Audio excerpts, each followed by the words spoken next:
रूही ने भूत बनकर डराया रोली को। तभी रोली ने रूही से डरकर सभी को बताया अपना और दादी का सच। तभी रूही ने सभी के सामने आकर दादी और रोली को भेजा जेल और नहार हुआ ठीक। जी हाँ दोस्तों, अब ऐसे में जब रोली नहार को इंजेक्शन दे रही होती है तभी छुपकर रूही ये सब देख लेती है और हैरान रह जाती है। लेकिन वो चाहकर भी कुछ नहीं कर पाती, क्योंकि अगर वो रोली के सामने आ जाती तो रोली को ये पता चल जाता कि रूही मरी नहीं बल्कि जिंदा है। रोली इंजेक्शन लगाते हुए मुस्कुराकर कहती है, अब नहार 2-3 महीने और व्हीलचेयर पर रहेगा। उसके हाथ पैर धीरे धीरे बिल्कुल काम करना बंद कर देंगे। ये सुनकर रूही की आंखों में आंसू भर आते हैं, लेकिन वो खुद को संभालती है और वहीं छिपी रहती है। इसी दौरान जब रोली स्टोर रूम से बाहर जाने लगती है तो उसकी नजर सामने रखे मिरर पर पड़ती है।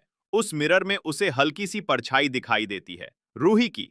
बस फिर क्या था, रोली डर के मारे कांपने लगती है। वो चिल्लाने लगती है, भूत, रूही का भूत, और बदहवासी में स्टोर रूम से बाहर भागती है। घर के सभी लोग रोली की आवाज सुनकर इकट्ठा हो जाते हैं। दादी घबरा जाती हैं और पूछती हैं, क्या हुआ रोली, क्यों चिल्ला रही हो? रोली कांपती हुई कहती है, दादी मैंने रूही के भूत को देखा, वो स्टोर रूम में थी। सब लोग पहले तो उसकी बात को मजाक समझते हैं, लेकिन रोली बार बार जोर देकर कहती है, आप लोग चलिए, मैं दिखाती हूं। रोली सभी को स्टोर रूम में ले जाती है, लेकिन वहां अब कोई नहीं होता। रूही तब तक आया के वेश में वापस नहार के पास आ चुकी होती है। स्टोर रूम में सिर्फ सफेद साड़ी का एक कोना पड़ा होता है, जिसे देखकर रोली और भी डर जाती है।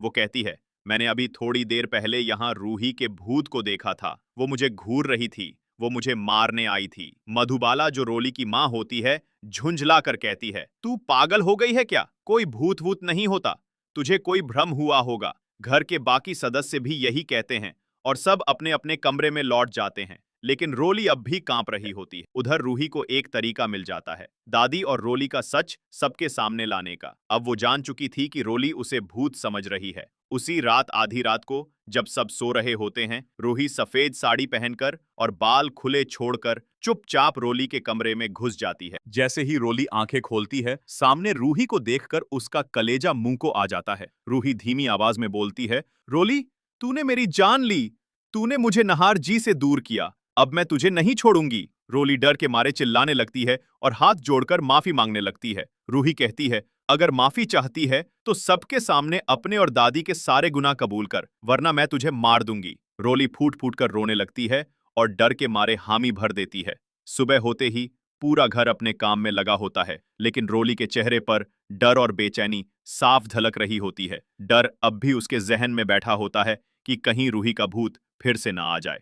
तभी नहार की तबीयत अचानक बिगड़ने लगती है और सब उसे देखने दौड़ते हैं। इसी अफरा तफरी में रोली का डर इतना हावी हो जाता है कि वो जोर जोर से चिल्लाकर सबके सामने सारा सच उगल देती है। तभी समर तुरंत पुलिस को कॉल करता है। पुलिस घर पहुंचती है और दादी व रोली को गिरफ्तार कर लेती है और दादी, रोली दोनों जेल चली जाती है।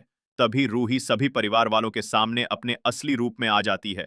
ये देखकर नहार की आंखें भर आती हैं। वो व्हीलचेयर से उठने की कोशिश करता है। तभी रूही रूही के अपने सामने देखकर नहार अपने पैरों पर खड़ा हो जाता है और रूही को अपने गले लगा लेता है। तभी रूही कहती है, नहार जी, अब दादी और रोली का सच सामने आ गया है और तुम ठीक हो गए हो, तो अब मेरी अगली लड़ाई शुरू होती है, रूहान को ढूंढने की। ये सुनकर नहार उसका हाथ थामते हुए कहता है, हम दोनों साथ मिलकर अपने बेटे को ढूंढेंगे और अग्नि को उसके किए की सजा दिलाएंगे।